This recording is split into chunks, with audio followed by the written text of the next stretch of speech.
Hi, this is Jackie Aguirre. I am the What's Up Latin America host, and I am here with my lovely friend, Estella Serrano, who is a 2L at Notre Dame Law School and is going to give us a lovely introduction about herself.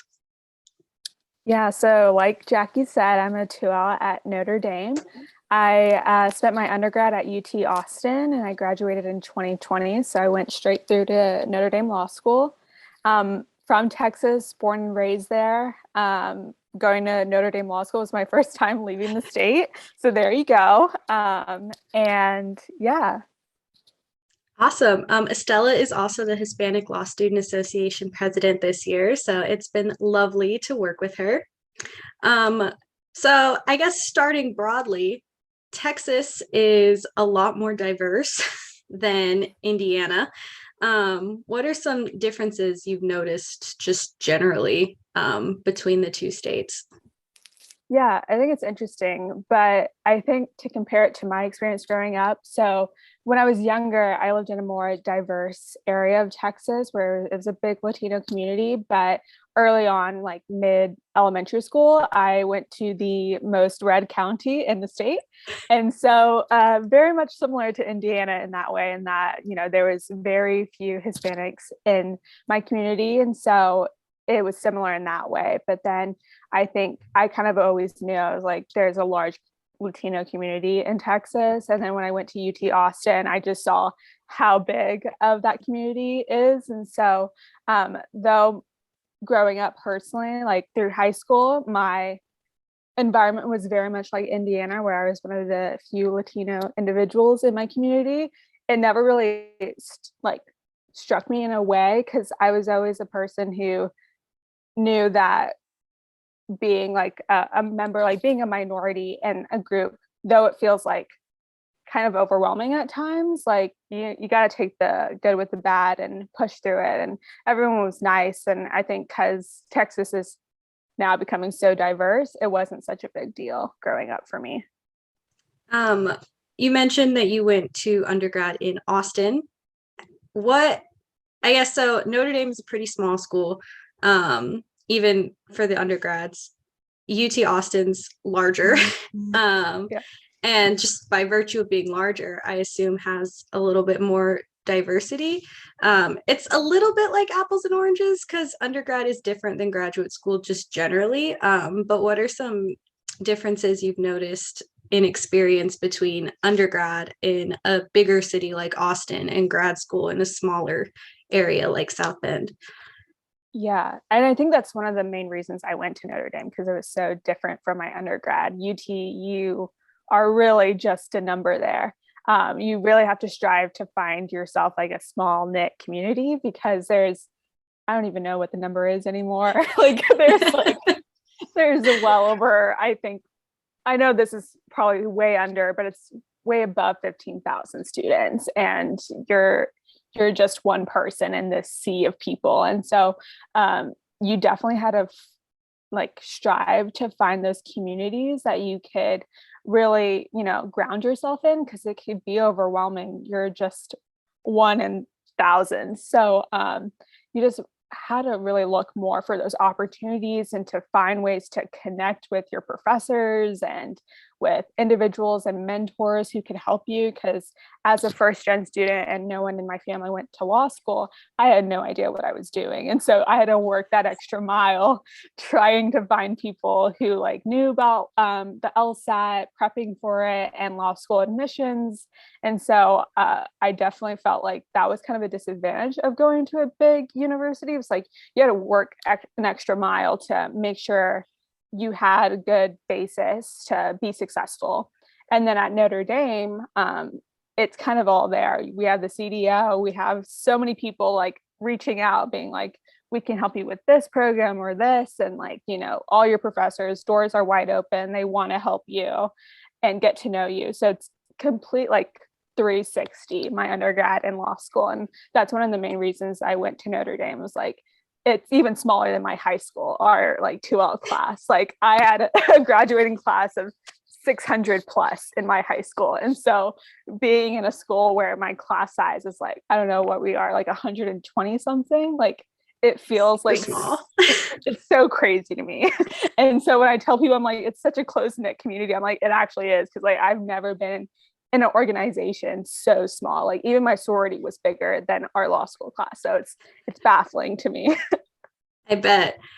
Quite the culture change, I guess. Yeah, Everybody, and also I feel like maybe less so south to Midwest, but just like everybody wants to talk to you and like check in and see how you're doing, and they ask how yeah, you're doing and they mean it. yeah, It can be kind of exhausting when your social battery's on low because yeah, everybody's like, hey, and yeah. you're like, Always high not today. energy. Yeah. So you mentioned your first gen when it comes to law school. Is that for undergrad as well, or just law school? Yeah, for undergrad and law school. Neither of my parents went to college. Look at you. Ah, Yeah, so impressive. Um,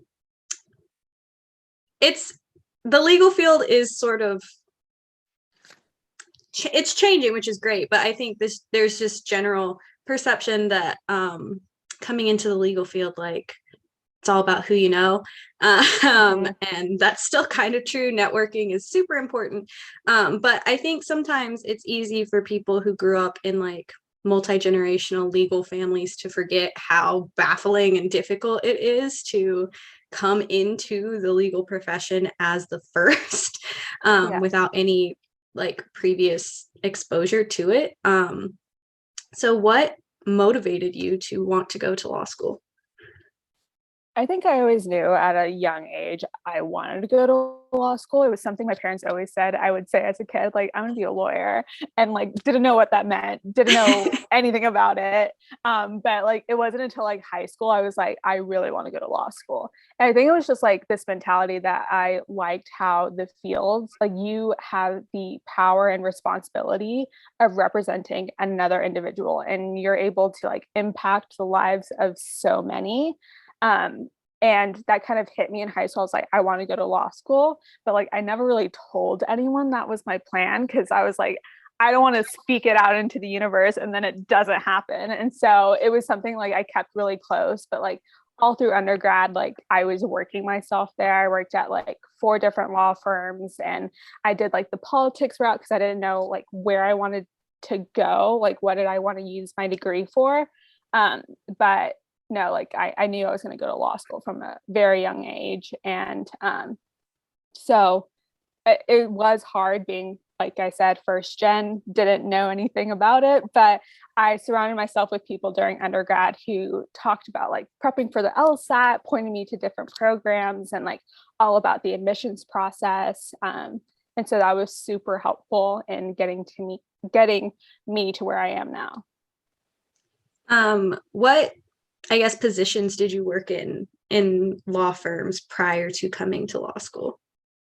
So, like I said, I knew I wanted to go to law school, but didn't know what field I wanted to go into. And so, during my sophomore year, I worked in a litigation firm in Austin.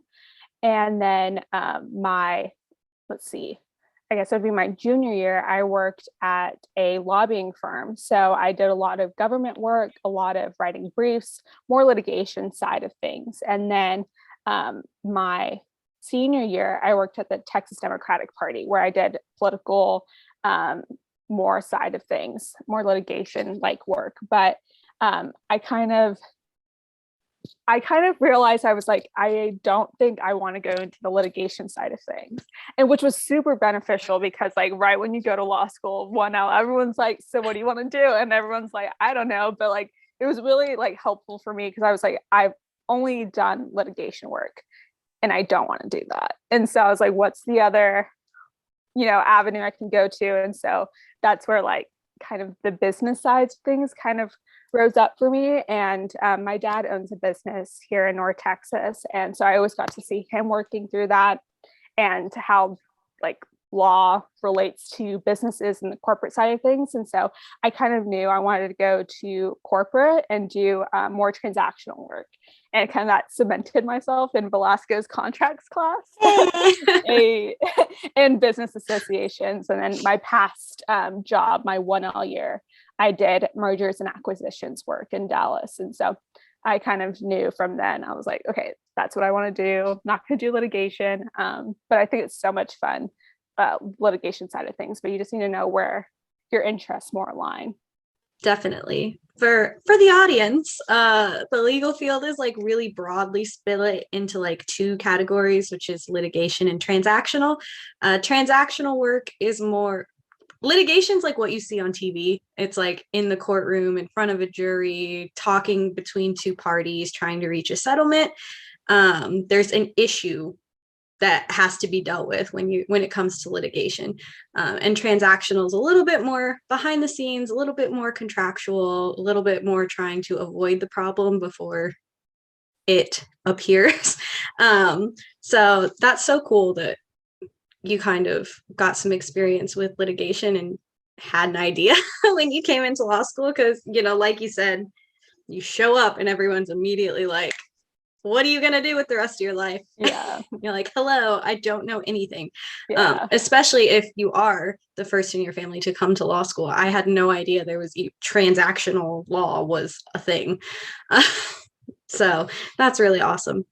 I guess so. I worked in a law firm prior to going to law school as well. I was a legal assistant at a big law firm here in Kansas City. So again, side note for the audience, big law is generally like large corporations that have really big teams of lawyers, law firms that have clients who are big corporations, stuff like that. A lot more high stakes in terms of like usually really big amounts of money and really well-known clients involved in that. So I was a legal assistant, and there's definitely been a shift, I think, in the last 5 to 10 years in the legal field generally, in terms of like approaching diversity.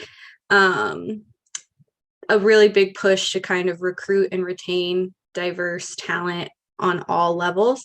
I will say that there were a lot of women legal assistants that I worked with, but I was the only assistant of color on my floor. So how was your experience with diversity prior to coming to law school in the legal field? So prior to coming to law school, it was not diverse. I was in Austin, which is one of the most diverse cities in Texas, pulls in so many people from all around the country. But all of my law firms I worked at, I was one of the few minorities present, besides the other receptionists and other like undergrads who were helping out in the law firm. Like I really was like the only diverse person in the office. And that never really struck out to me because, again, growing up in a very non-diverse like area, I was kind of always used to being the minority. And that never really like struck me until I realized, I was like, oh, that is a problem, until like, really like realizing like you couldn't really connect with your coworkers' experiences and like conversations, just casual conversations. I'm like, I really do not relate to this person. Like their experiences are so different from mine. But that just kind of teaches us, what the real world is like.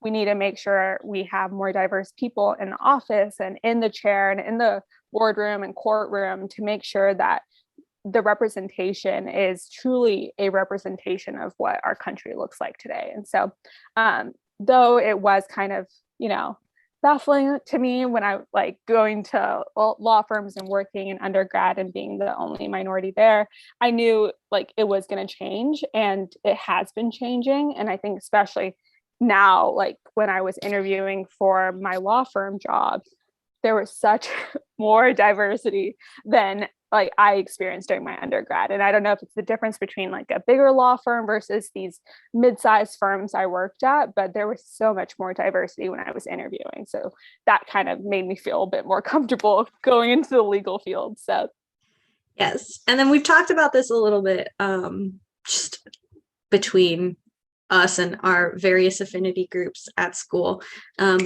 Another note for the audience, an affinity group at a law school is basically like a club or support system for particular minority students. So the five big affinity groups at Notre Dame would be the Hispanic Law Student Association, the Black Law Student Association, the Asian American and Pacific Islander Law Student Association, the LGBT Law Forum, and the Indie Women's Law Forum. So it's basically just support structures to help students who are maybe underrepresented in law school and the legal field generally find a community and a support network.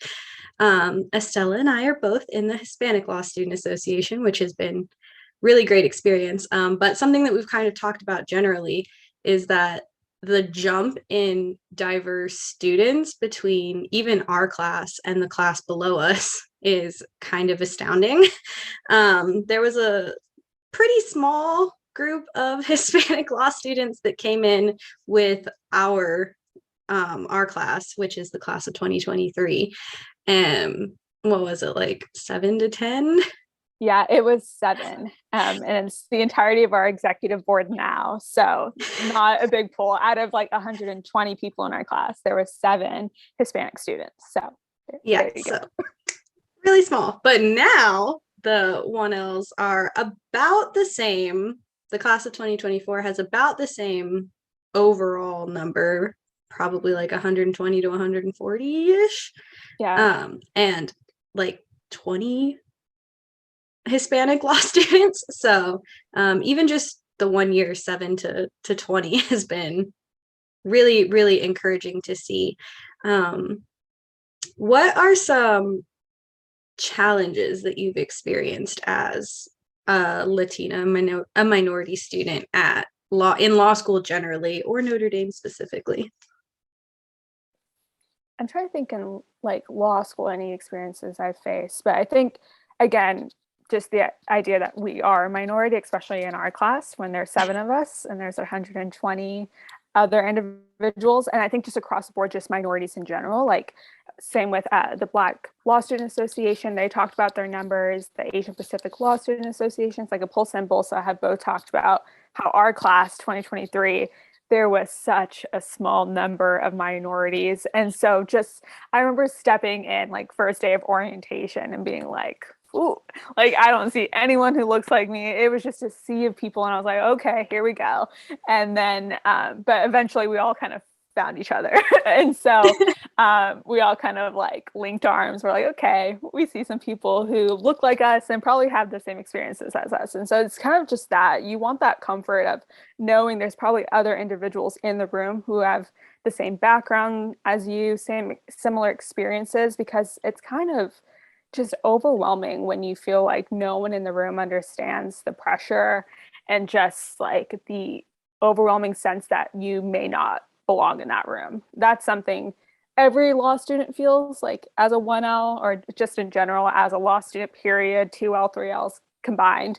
But you just feel like you don't belong in that room and you have no idea what you're doing. And so, especially as like a first gen, like first law student, like first lawyer in your family, there's so much pressure as a 1L, even without those experiences. But having individuals that look like you and come from similar backgrounds is just so reassuring that you can like talk to them and like share those like same frustrations and kind of concerns. So that was really important for me. And so I was able to find friends and affinity groups that helped with those like pressures and kind of concerns. And so it was daunting coming to Notre Dame Law and being like, okay, there's 7 of us, here we go.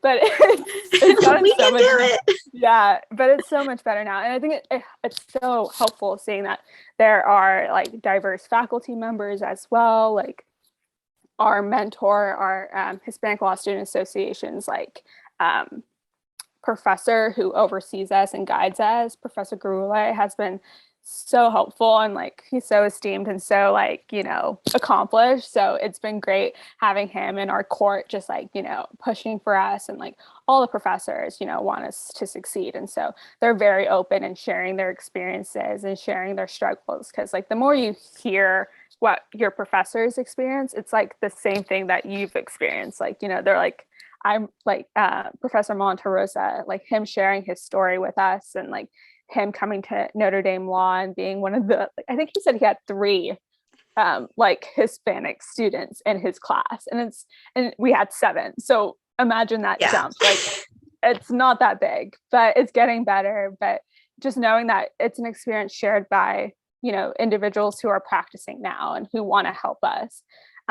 So yeah, that was one of the first daunting experiences, like coming into Notre Dame and seeing there's 7 of us, and Right. like, yeah, it's getting better, but it's still something that, needs to improve.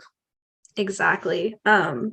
Feel free to chime in and disagree or agree. I find that a lot of minority students generally feel a lot of pressure to like represent their groups, their people, when they're in primarily white spaces. So like when my brother and I were reaching like 13, 14, starting to go out into the world more, getting ready to drive and be out without our parents. One of the big things that was kind of hammered into us was like you represent your family, but you also represent like Latinos generally.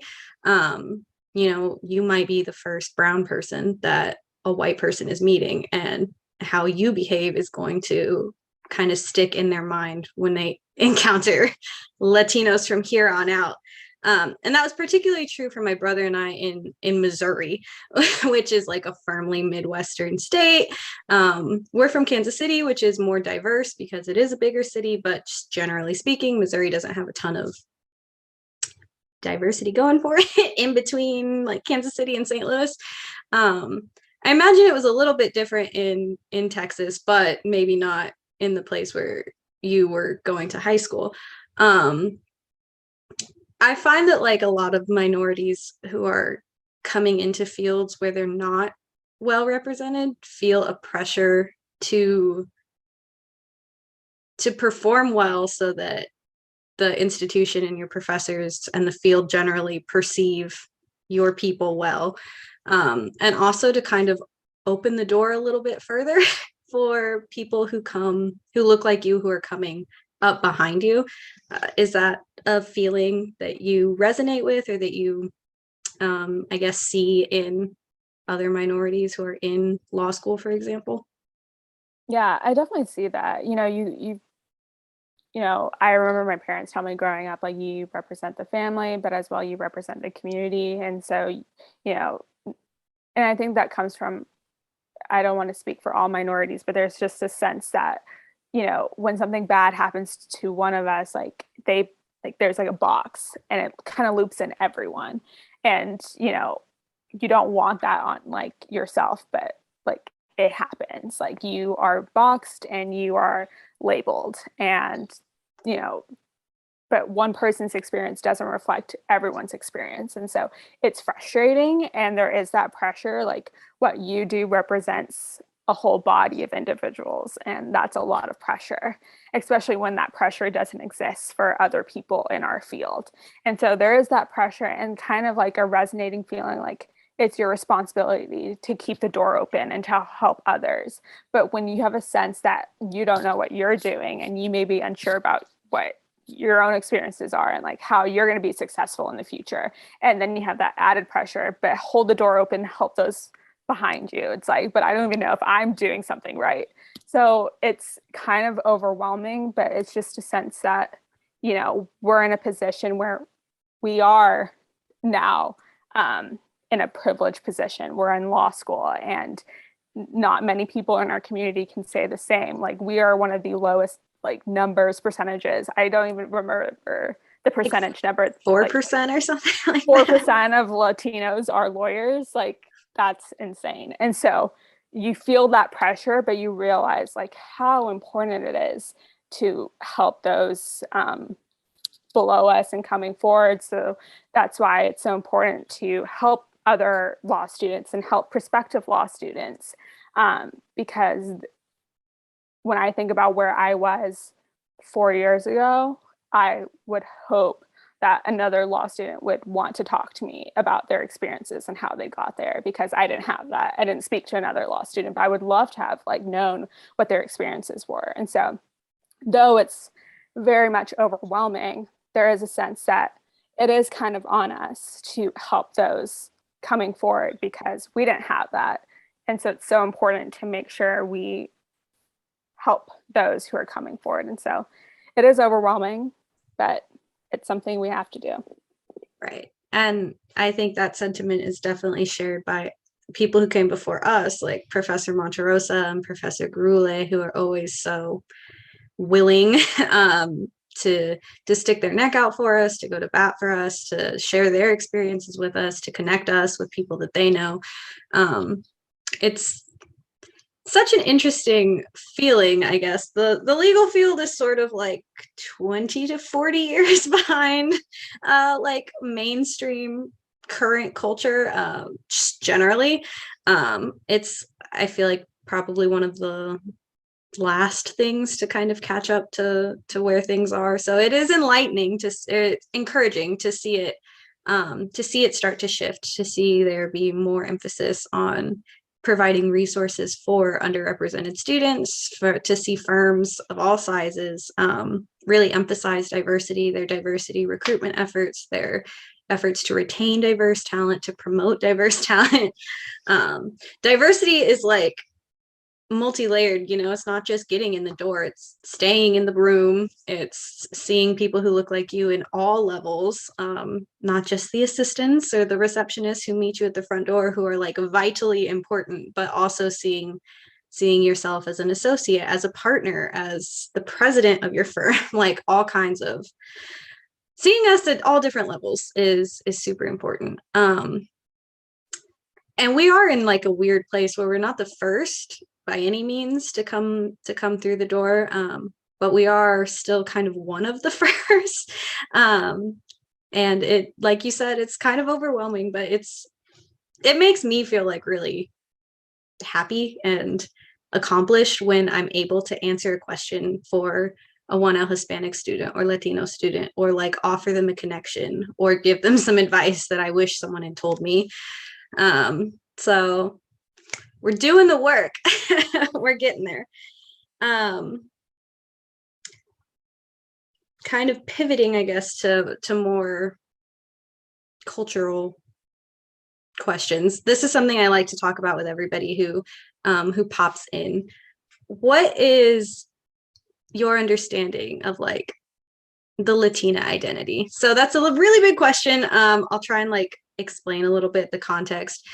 When I was coming up through undergrad, before I got to undergrad, it had never struck me to question whether or not I was Latina. I felt Latina. I grew up in a Latina household. I ate Latina food. I was born and raised Catholic, which is like pretty big part of the culture in a lot of Latina places. My dad listened to ranchera music. Like I felt Latina, especially in a primarily white area where I was one of the only Latinas. And then I got to undergrad and people were like very upset with me that I didn't speak Spanish. My family's been here a really long time, and Spanish was kind of weaned out around my parents' generation. So I don't speak Spanish fluently, or I'm not a native speaker. And that was something that really upset a lot of our international students, especially who were coming from Latino countries, Latin American countries. They were like really mad. And that was the first time they were like, well, you're not Latina because you don't speak Spanish. And it was so interesting to get that perspective, to them, speaking Spanish was an integral part of being Latino or Latina. And if you couldn't do it, then you weren't Latina, you were something else. So I guess, what has been your experience as a Latina? What does like being Latina mean to you? So very similar to your experience. I don't speak Spanish. I understand it, but I'm still very uncomfortable speaking it because I really don't have a great grasp of it. My parents both speak it, but when they immigrated to the States, they were very young, around 9, 10. And so Spanish was their first language. But when they went to school here in Texas, there very much was, this understanding you need to speak English and that's it. And so they grew up going to ESL classes and feeling really ostracized from their school communities because they, spoke English with an accent and they weren't the most fluent with English. And so they didn't want any of my siblings to go through that. So Spanish was off the books. Like, they didn't teach it to us. The only one who spoke it really was my grandmother and grandparents because they didn't really have a good grasp of English when we were younger. but none of my siblings grew up speaking Spanish, and so we didn't learn it. And it wasn't until our grandparents started saying, like, why aren't you speaking to us in Spanish? We were like, we were never taught Spanish, and they knew that, but we felt so bad that we couldn't speak it with them, that like my sister and we both took Spanish in middle school and high school trying to learn it, because we felt like, yeah, that's a big part of our identity. Like, we don't know Spanish, like we can't even speak to our grandparents like fully. And we realized like that wasn't our fault, nor was it our parents' fault. Like, they had a good reason for wanting us to, have English as our first language, because their experience was that, like, if you spoke with an accent or if English wasn't your first language, like you were at a disadvantage.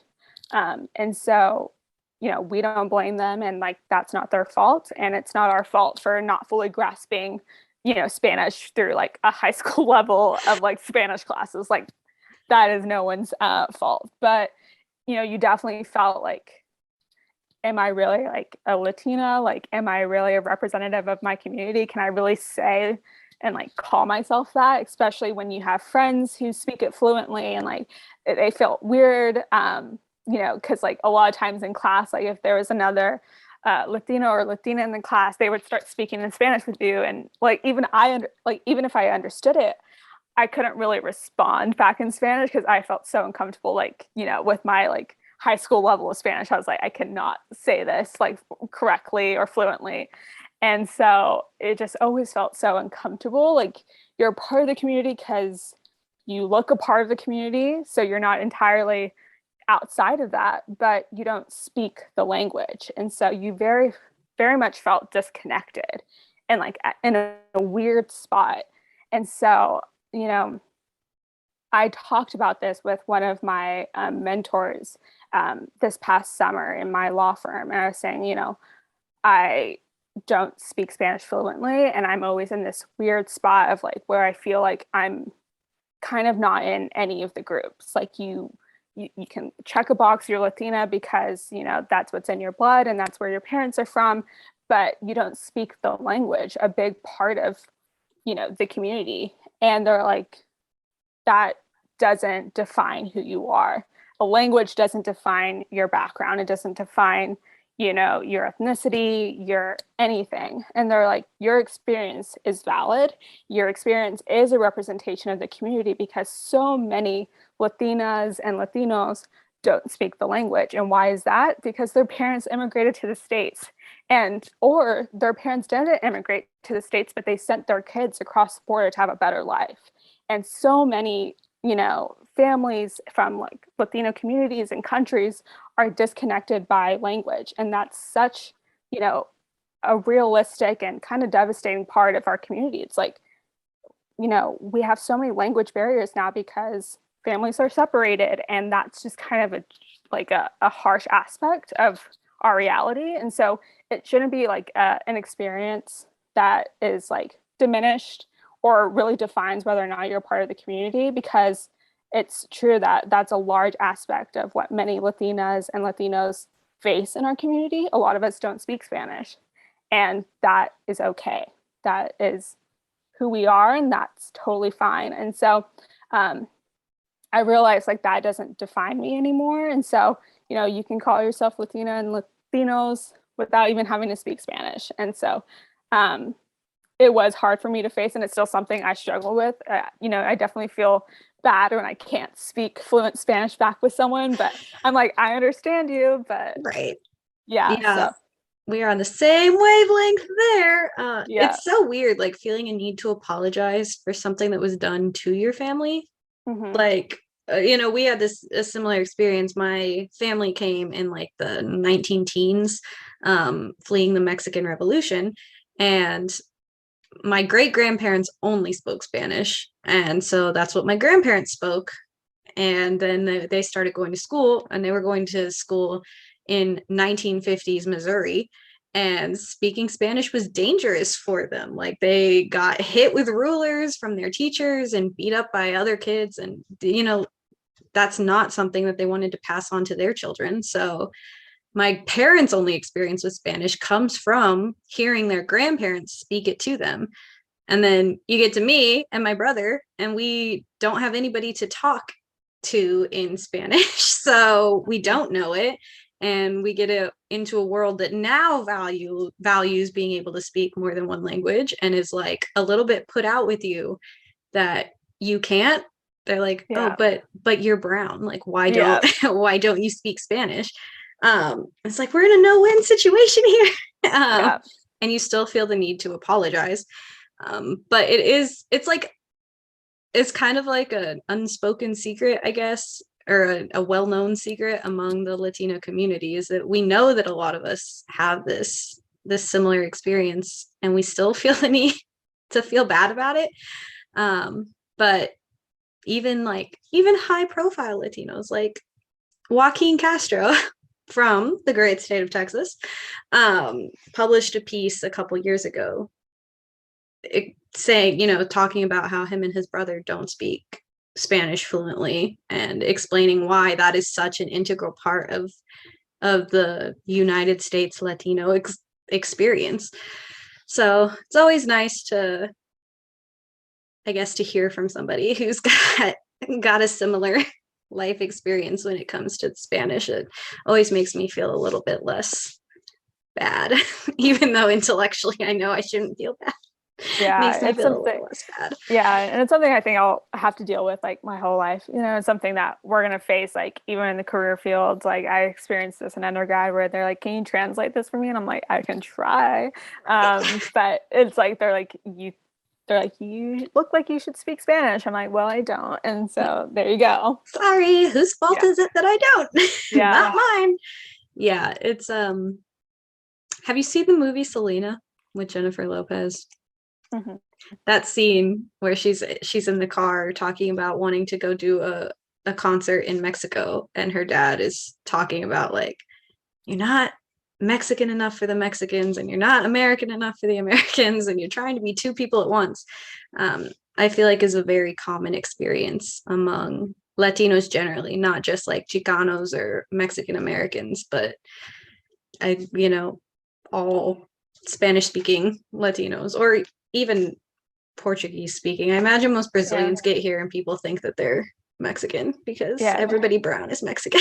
Yeah, no, definitely that's I know I had when I was working at a litigation firm, one of our clients, she was from Brazil, and they're like, "Can you translate for us?" And I was like, "She's not even speaking Spanish." So I was like, "I can't even help you there. She's speaking Portuguese." And they're like, "Oh."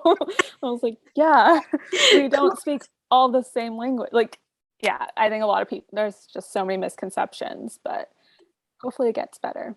Yeah, but we're doing it. Yeah. Another thing I think we've kind of talked about between the two of us is like this expectation that minority law students are going to go into a public interest field. Um, and I guess kind of a guilt or like a need to explain when you're not necessarily going into a public interest field.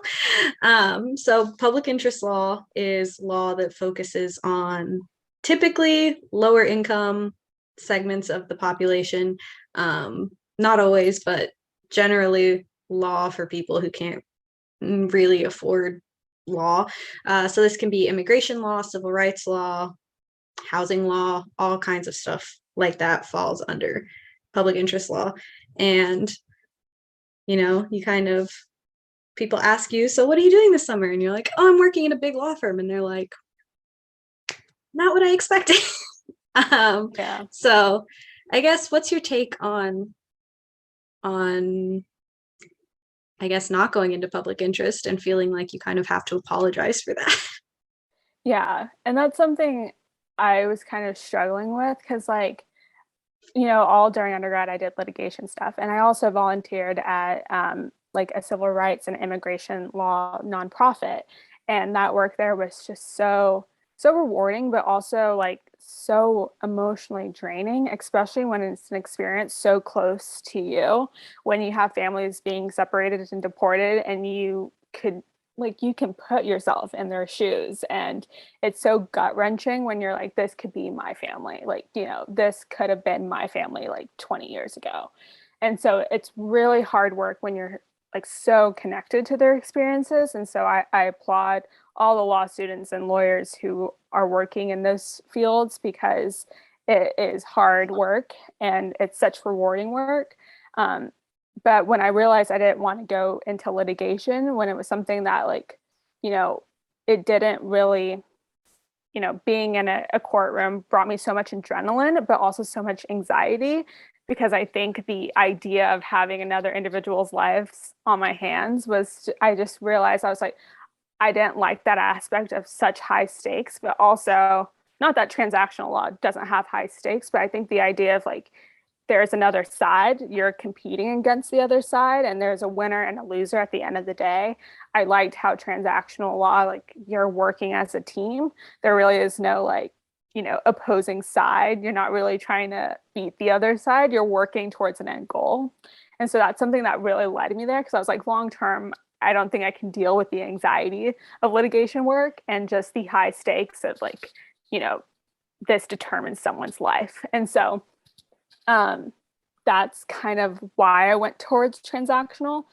But as well, I kind of was able to see just the impact that transactional law can have. Like I said, my dad has a business, and the amount of people and individuals and families that, one business affects is substantial. And so there are high stakes when it comes to transactional law. And so when you're working with another, company or individual to make sure that both teams are coming to a greater, end result, I enjoy that aspect of it. And so going into law school, as a Latina and as a person who's had a background, like, family are immigrants, they're like, oh, are you interested in immigration law? It's like, no, I'm not. And so it's like an interesting conversation when most of the Hispanics in, like, I think our professors as well have done, like, public service work. They do civil rights, they do immigration, they do more litigation focused work.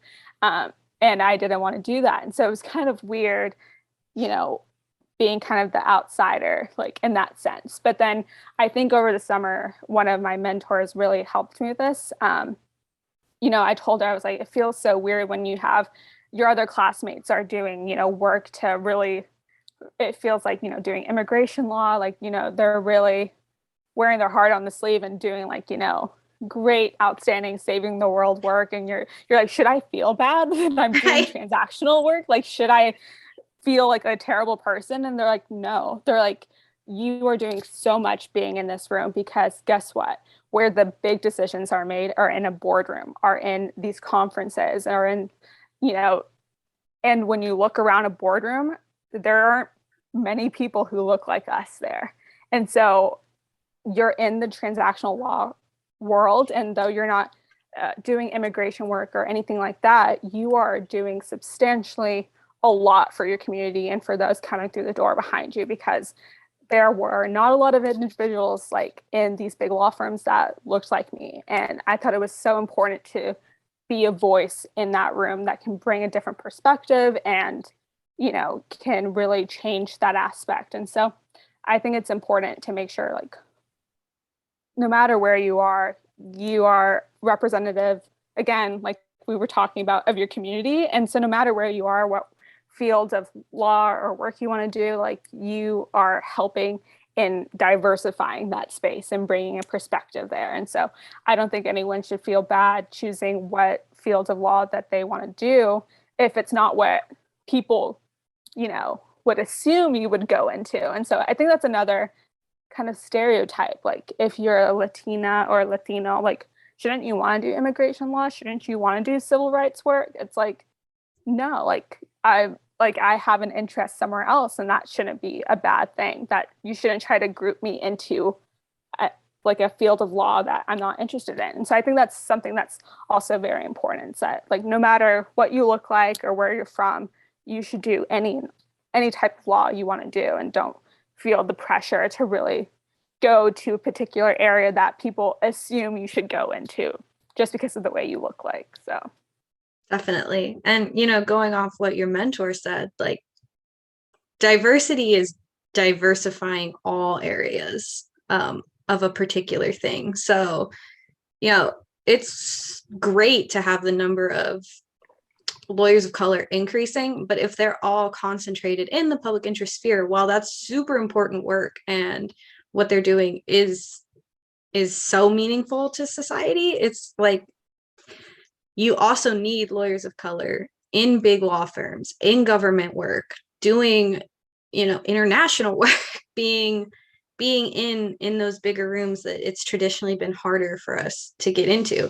And so I always feel like when you're having the diversity in law conversation, you're having two conversations, which is like the sheer number of lawyers of color, which is going up, but also lawyers of color who are in high ranking positions in places that we aren't typically, and we haven't been historically. So, I'm on a similar vibe. I'm going to be working at a big law firm this summer, and it's like anytime someone asks me, what are your summer plans? I'm like, I'm working at this big corporate defense law firm, BTW, sorry. Like, Yeah. But I think it's really important for us to continue to open the door everywhere there's a door. And there's a door anytime there's a space that that your people haven't typically been represented in. So someone's got to go first in big law, and we're definitely not first, but we're, again, one of the first. So I think we're doing important work too. We're doing great, Jackie. Well, look at us. And we're getting paid, which is also important. This is my own personal opinion, that a huge problem with public interest law is that its salary is not raised, like going up at the same rate as big law lawyers make. And that's to be expected to a certain extent, but it's also like that law is important. The work that they're doing is important. And we should be compensating them appropriately, just as we should be compensating all lawyers of color, especially, and women lawyers appropriately. Side rant. So we are nearing the end of our hour-long conversation. It's felt very quick, but to kind of wrap up this discussion, what would you like to see in the legal field specifically in terms of diversity and accessibility as we go forward? I think definitely, like, it's kind of like repeating the same thing that you hear all the time, is making sure that there's representation, not just at the bottom level, but top down as well. Like, you want senior level associates, partners, you want people like in those positions that look like you. And I remember interviewing for law firms my 1L year, and I remember like the one law firm that I eventually went to was the one that was the most diverse. That was my first time seeing a partner of color in the corporate field. And I was like, okay, because it's such a relief when you see an individual who looks like you and in a position that of like at the top level, because we don't have a lot of individuals to look up to. And I think especially in like the corporate transactional side of things. And so it was so important for me to see individuals who could help me along the way and be mentors and that I could connect to. And so that's definitely something that needs to improve, because I think that was only one of the law firms I interviewed had that diversity. And so I think it's so important going forward that law firms continue to not only hire more diverse people, but as well, advance individuals to these higher levels that are diverse and could be representations for and be helpful for incoming associates. So I think that's really important going forward. And as well, I think we see law schools as well doing this, and that they're, really going to focus more on diversity going forward, because they realize that is who represents the community, and it's important for lawyers as they represent our communities that they reflect those experiences. And so I think it's going forward in that there's more diversity, but I think there definitely needs to be more. So that's what I hope happens in the future, and I think there's definitely momentum towards that. Me too. And we are working for the momentum, you and me. So yes. All right, well, I'm going to go ahead and wrap up. Thank you so much, Estella, for joining me today. I really appreciate it. Thank you to What's Up Worldwide and What's Up Kansas City for giving me the platform and opportunity to talk to people like Estella who are, doing a lot, even in little ways, to show how awesome we are and why it's important to have people who look like us in all areas. So this is your What's Up Latin America host, Jackie Aguirre, signing off right now. And again, a big thank you to Estella for joining us today. So bye. Program is brought to you by the Kansas City Business Association.